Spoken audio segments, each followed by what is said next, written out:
The morning sun rose like molten gold over the horizon, casting a shimmering path across the calm waters of the Red Sea. The air was still, heavy with the promise of discovery. On the deck of the small research vessel Anukat, a team of divers prepared for what was supposed to be a standard underwater survey.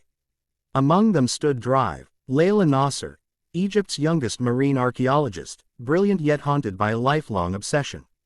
Ever since she was a child, she'd listened to her grandmother's tales of Moses, Pharaoh, and the parting of the Red Sea. While others dismissed it as myth, Layla believed there was truth buried beneath those waters. She adjusted her diving mask, her heart pounding as the waves lapped softly against the side of the boat. This is just another dive, she told herself, though deep down she knew it wasn't. The sonar readings from the previous night had revealed something unusual, strange, circular formations resting on the seabed, miles from any known shipwreck. With a nod to her team, Layla plunged into the sea, the world above vanishing into silence. The water was crystal clear, sunlight filtering down in shimmering beams that danced over the sand.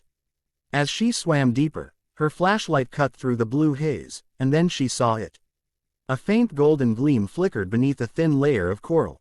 She brushed the sand away carefully, and her breath caught in her chest. There, lying half buried in the seabed, was a perfectly shaped wheel, round, symmetrical, its golden rim glinting faintly through centuries of salt and time. "Team, I've got something," she said, her voice trembling through the comms. Her fellow diver, Omar, joined her side. "What is it?" he asked, but as his light hit the object, both of them froze. It wasn't a rock, and it wasn't from any shipwreck they knew.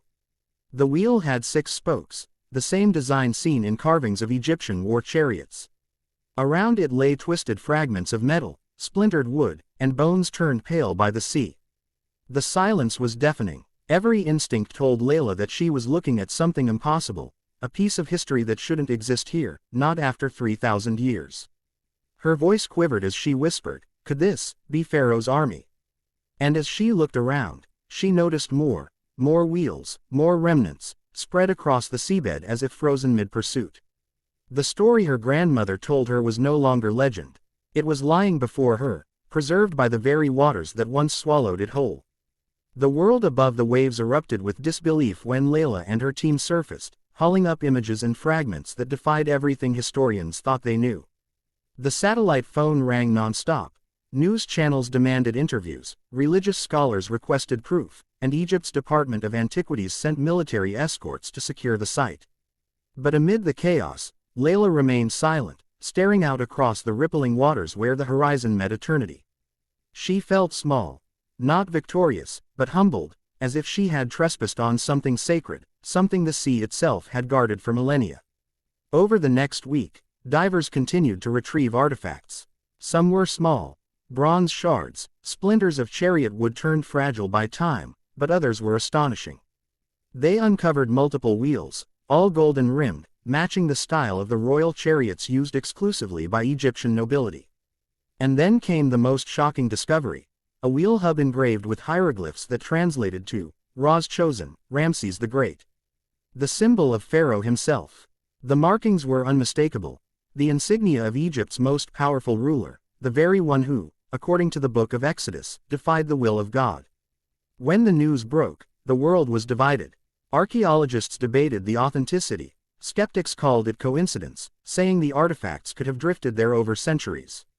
But others, theologians, priests, and ordinary believers, saw it as undeniable evidence of divine power. Crowds gathered along the Egyptian coast, singing hymns, weeping, praying. It was as though the Red Sea itself had spoken after 3,000 silent years. Late one night, Layla returned alone to the shore. The moonlight shimmered over the calm waters where the impossible had been found. She knelt at the edge, letting the waves touch her fingertips. In that moment, she felt something unexplainable, not just pride in her discovery, but awe. She realized she hadn't just uncovered history, she had stepped into a moment where faith and science no longer contradicted but completed each other. As the wind whispered across the desert beyond, she closed her eyes and saw it, the vision of chariots plunging into towering walls of water, of Pharaoh's army swallowed by the sea's fury, of silence that followed. The waters had claimed them, and now, after thousands of years, they had finally spoken again. The Red Sea had revealed its truth, and the world would never look at it the same way again.